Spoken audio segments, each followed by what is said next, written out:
La raccolta mineraria su Star Citizen può essere un lavoro tedioso e ripetitivo, ma risulta anche essere molto gratificante una volta venduti i minerali raffinati. In questo video affitterò una nave Prospector per raccogliere i minerali sulla superficie di Aberdeen, li farò raffinare nella raffineria di Hurston L2 e infine venderò i minerali raffinati al distretto centrale degli affari di Lorville. E vedremo se ne sarà valsa la pena. Per il sondaggio e la raccolta dei minerali avrò bisogno di una nave con il giusto equipaggiamento. La nave Prospector della Minsk è esattamente la nave che fa il caso mio. Dotata di un frantumatore laser e di un estrattore minerario, mi permetterà di raccogliere e trasportare fino a 32 SKU di minerali. La Prospector può ospitare un solo giocatore e trasportare esclusivamente minerale grezzo. I 4 contenitori del minerale possono però essere trasferiti su un'altra nave da trasporto in caso di necessità.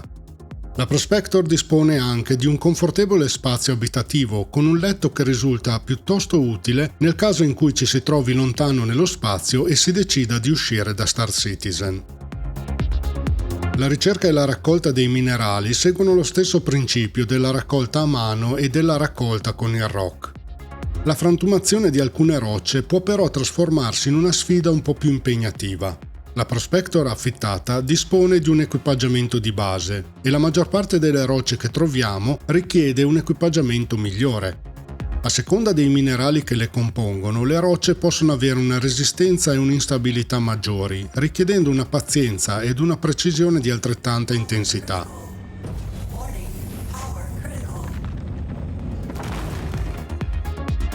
Purtroppo le navi affittate non possono essere modificate e per poter raccogliere materiali più redditizi dovrò risparmiare fino a quando non sarò in grado di comprarmi una Prospector tutta mia. E ovviamente anche un equipaggiamento migliore, il che può costare parecchi crediti. Ma questo lo vedremo al momento opportuno. Per ora limitiamoci a raccogliere quello che possiamo e trasportiamolo alla raffineria più vicina. I minerali grezzi che abbiamo raccolto possono essere venduti direttamente alle raffinerie tramite gli appositi terminali. I minerali grezzi così venduti rendono però molto poco e sarebbe meglio raffinarli se si hanno i crediti e il tempo necessari. Nei terminali per la raffinazione possiamo impostare un ordine di lavoro nel quale scegliere i minerali grezzi da raffinare e il metodo di raffinazione. Ogni metodo ha i suoi vantaggi e svantaggi in tema di costo, tempo e resa del minerale raffinato. Per la scelta mi concentro sui 3 metodi con la resa maggiore per ottenere la maggior quantità di minerale raffinato. Alla fine scelgo il metodo dello scambio ferroso, in quanto mi sembra il più equilibrato in termini di tempo e prezzo. Ovviamente, se sapessi di tornare in gioco solamente fra un paio di giorni, allora il metodo della Dinix Solvention sarebbe la scelta più vantaggiosa. Ora si tratta solamente di riprendere la Prospector, tornare su Aberdeen e ripetere tutto il processo in modo da guadagnare il più possibile. Per l'occasione mi sono fatto una tabella nel foglio di calcolo per stimare all'incirca il profitto di ogni carico, nella quale immetto di volta in volta i valori dei carichi. Ogni carico della Prospector mi rende in media 50.000 crediti a seconda dei minerali che riesco a trovare. In media riesco a fare questo ciclo 2 volte ogni ora, con un potenziale ricavo tra i 100.000 e i 120.000 crediti. Chiaramente il mercato su Star Citizen è dinamico e cambia a seconda della domanda e dell'offerta dei vari beni. Il ricavo vero e proprio si vedrà una volta venduto il tutto. Devo comunque fermarmi perché sono rimasto con pochi spiccioli in tasca e non posso più permettermi il costo di ulteriori lavori di raffinazione. È il caso di iniziare a vendere.